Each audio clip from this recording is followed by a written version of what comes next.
पति रावण, असुरों का राजा, 10 सर वेद पुराणों का भरपूर ज्ञान, लेकिन अहंकार से भरा मन।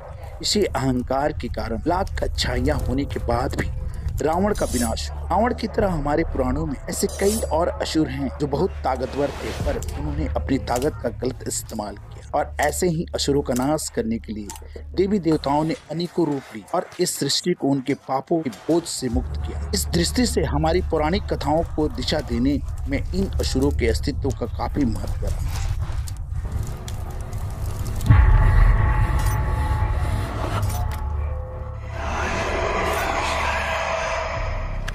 भैंसे का सर और इंसान का शरीर लेकर जन्मा एक भयानक राक्षस, जिसे ना ही कोई पुरुष मार सकता था और न ही कोई जानवर, महिषासुर, जिसने ब्रह्मा जी से यह वरदान हासिल किया था कि संसार का कोई भी पुरुष या जानवर कभी भी उसका वध न कर सके। ब्रह्मा जी ने उसकी इस इच्छा को पूरा किया, पर साथ ही उसे चेतावनी भी दी कि उसका वध एक औरत के हाथों जरूर हो सकता है।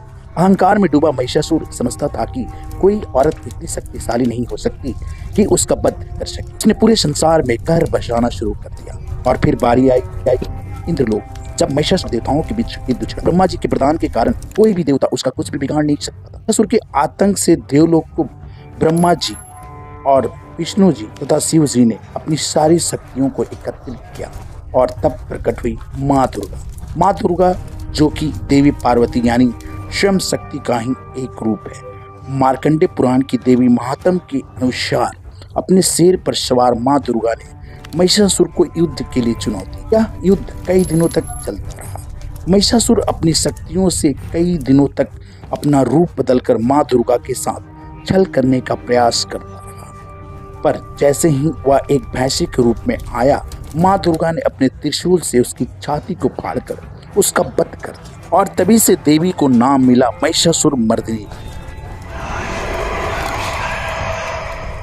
सिंहिका नाम की एक असुरी ने हजारों साल तक तप करके ब्रह्मा जी से यह वरदान हासिल किया कि वह किसी भी चीज या जीव को उसकी परछाई से पकड़कर अपनी ओर खींच सके। यह वही असुरी थी जिसका सामना समुद्र के बीच बजरंगबली हनुमान जी से हुआ। वाल्मीकि रामायण के सुंदरकांड के अनुसार हनुमान जी माँ सीता से मिलने लंका जाने के लिए महासागर को पार कर रहे थे।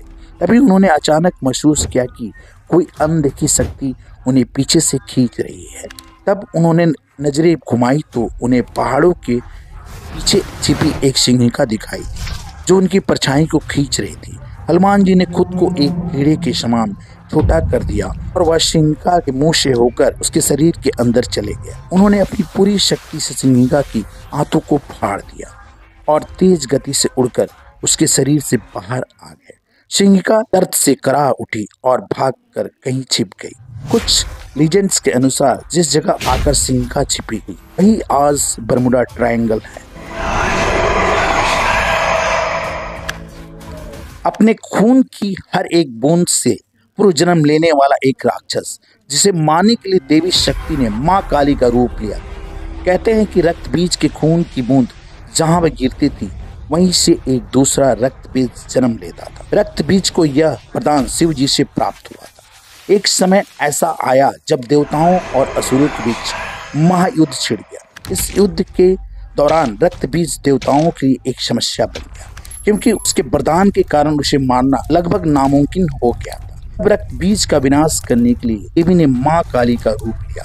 लाल आंखें, पीले बाल, माथे पर तीसरी आंख, गले में खोपड़ी से बनी माला और कमर पर हाथों और पैरों से बना कमरबंद, एक हाथ में कटा हुआ शर और दूसरे हाथ में खून से सनी तलवार लेकर माँ काली रक्त बीज की ओर बढ़ी और रक्त बीज पर अपने तलवार से कई बार माँ काली अपनी जीभ से रक्त बीज के हर एक जख्म से निकलने वाले खून को एक एक करके पी गई और इस प्रकार रक्त बीज का अंत हो। आपको क्या लगता है कौन सा असुर सबसे ज्यादा खतरनाक था? Plus in the comment section. अच्छी लगी तो लाइक और शेयर जरूर करें। राज की बातों के साथ बने रहिए और ऐसी अनदेखी, अनकही और अनसुनी कहानियों के लिए see you in the next video.